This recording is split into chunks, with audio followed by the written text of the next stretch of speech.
यो देश बिग्रिएको हैन, देश बिगार्ने चलन बिग्रिएको।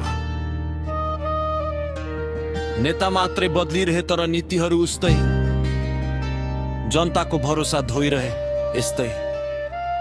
अब बोल्नै पर्छ स्पष्ट सीधा निर्भीक। छाती ठोकिदेऊ, सत्य बोलिदेऊ, जनताको आवाज किन बारम्बार रोकिदेऊ। फोहोर राजनीति बाहिर फालिदेऊ, नेपाल बोलिन्छ यदि हामी सबैले बोलिदेऊ। अब छाती ठोकिदेऊ, सत्य बोलिदेऊ, जनताको आवाज किन बारम्बार रोकिदेऊ। नयाँ पुस्ता उठिसक्यो अब दबिँदैन, जनताको घुँडामा देख्नेहरूले अब टिकिँदैन। छाती ठोकिदेऊ, सत्य बोलिदेऊ, जनताको आवाज किन बारम्बार रोकिदेऊ। फोहोर राजनीति बाहिर फालिदेऊ, नेपाल बोलिन्छ यदि हामी सबैले बोलिदेऊ। अब छाती ठोकिदेऊ, सत्य बोलिदेऊ, जनताको आवाज किन बारम्बार रोकिदेऊ। नयाँ पुस्ता उठिसक्यो अब दबिँदैन, जनताको घुँडामा देख्नेहरूले अब टिकिँदैन। फोहोर राजनीति के हो?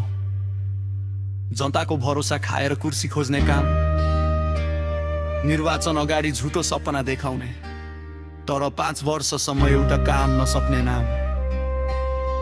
बजेट त जनता लागि आउँछ, तर बाटो घाटो अस्पताल सबै कागजमै थामिन्छ कसरी? किनकि बीचमै कमिसन भागबण्डा सिन्डिकेट, जनताकै भविष्य सस्तो रेटमा बेच्ने माइन्डसेट। हिजोका नेता आजका जस्तै, आगामी पनि उस्तै हुने डर छ। जनताले मर्ने नेता मञ्चमा हाँस्ने, यो खेल अब बन्द गर्नै पर्छ।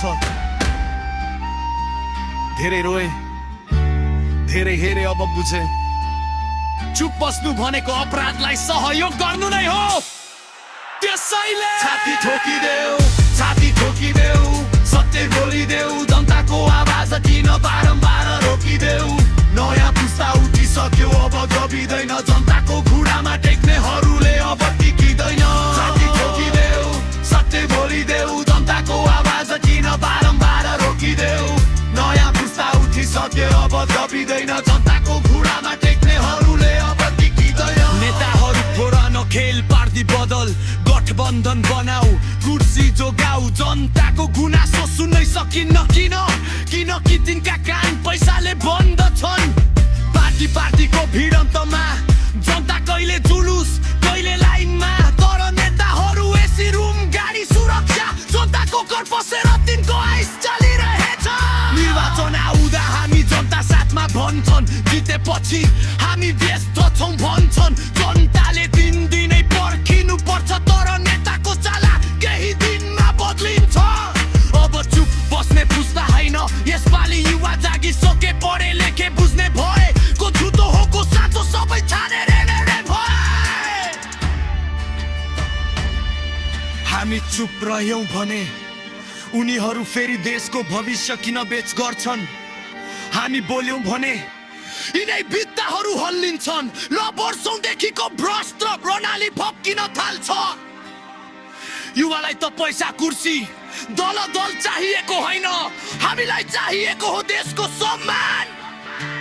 कानुन सबैलाई बराबर, काम गर्दा कामको मूल्य र नेतामा इमान।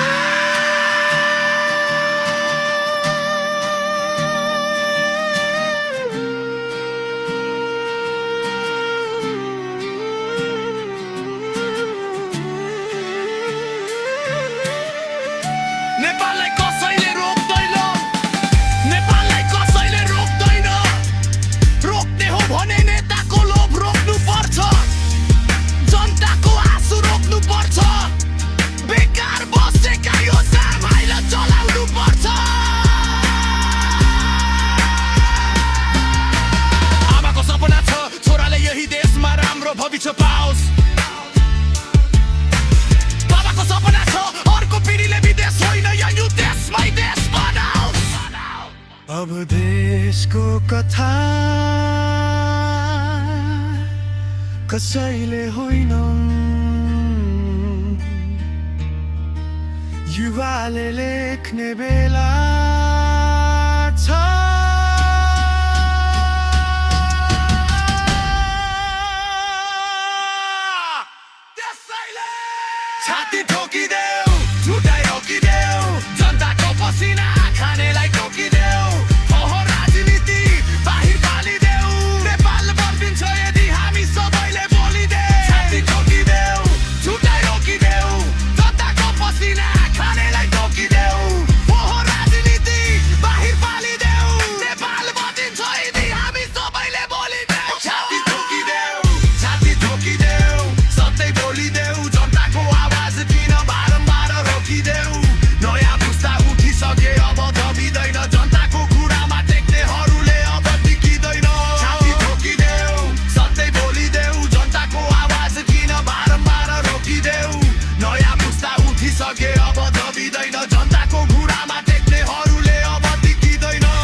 यो आवाज जनताको हो हामी डराएर जन्मिदिएका होइन घोडाएर चुने पनि खोजिँदैन